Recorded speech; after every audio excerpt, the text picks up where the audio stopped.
I am here today because I cannot be there with you today. But thank you for coming.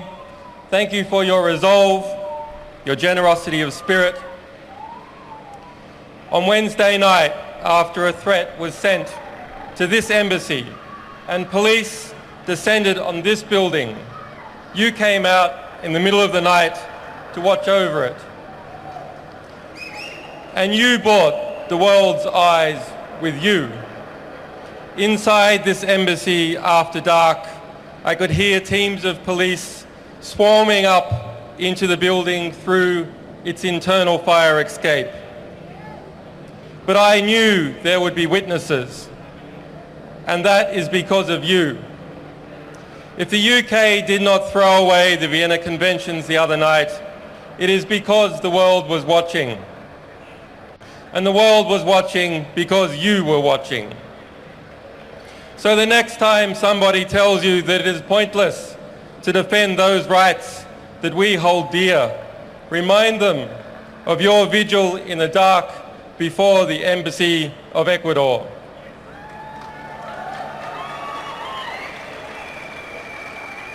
Remind them how, in the morning, the sun came up on a different world and a courageous Latin American nation took a stand for justice.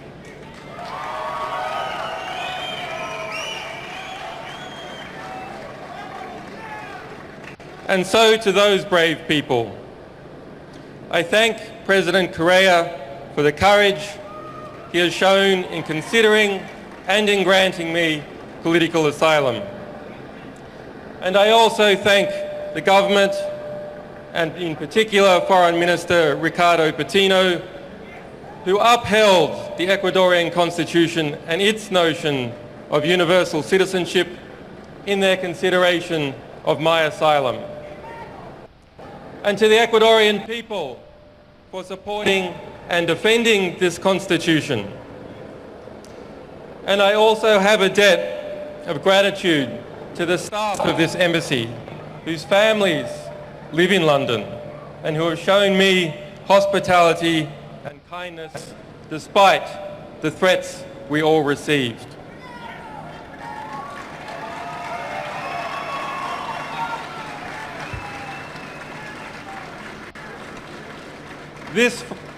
This Friday, there will be an emergency meeting of the foreign ministers of Latin America in Washington, D.C. to address this very situation. And so I am grateful to those people and governments of Argentina, Bolivia, Brazil, Chile, Colombia, El Salvador, Honduras, Mexico, Nicaragua, Argentina, Peru, Venezuela, and to all other Latin American countries who have come out to defend the right to asylum.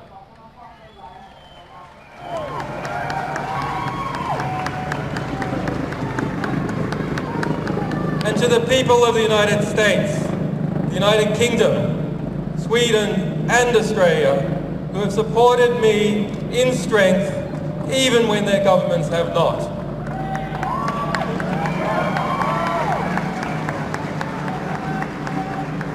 And to those wiser heads in government who are still fighting for justice, your day will come.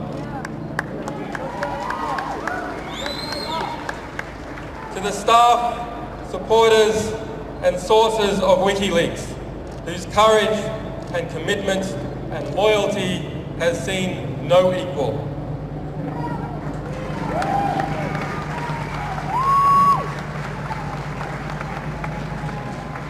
To my family and to my children who have been denied their father, forgive me, we will be reunited soon.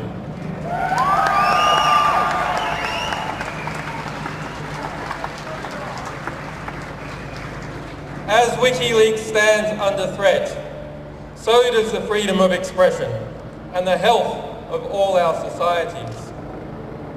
We must use this moment to articulate the choice that is before the government of the United States of America. Will it return to and reaffirm the values, the revolutionary values it was founded on? Or will it lurch off the precipice, dragging us all into a dangerous and oppressive world in which journalists fall silent under the fear of prosecution and citizens must whisper in the dark? I say it must turn back. I ask President Obama to do the right thing. The United States must renounce its witch hunt against WikiLeaks. The United States must dissolve its FBI investigation. The United States must vow that it will not seek to prosecute our staff or our supporters. The United States must pledge before the world that it will not pursue journalists for shining a light on the secret crimes of the powerful.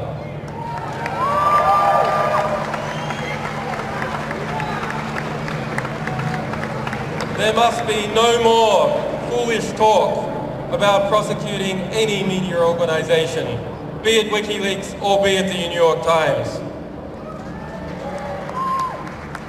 The US administration's war on whistleblowers must end. Thomas Drake, William Binney, John Kirikou, and other heroic whistleblowers must be pardoned or compensated for the hardships they have endured as servants of the public record.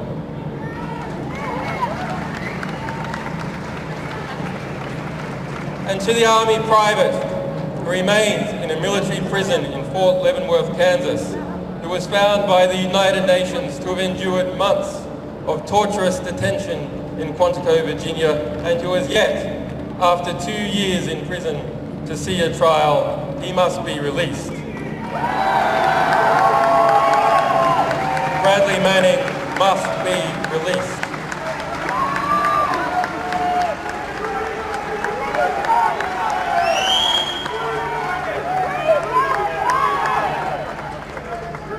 If Bradley Manning did as he is accused, he is a hero and an example to all of us, and one of the world's foremost political prisoners. Bradley Manning must be released. On Wednesday, Bradley Manning spent his 815th day of detention without trial. The legal maximum is 120 days. On Thursday, my friend Nabil Rajab, president of the Bahrain Human Rights Center, was sentenced to 3 years in prison for a tweet. On Friday, a Russian band was sentenced to 2 years in jail for a political performance. There is unity in the oppression. There must be absolute unity and determination in the response.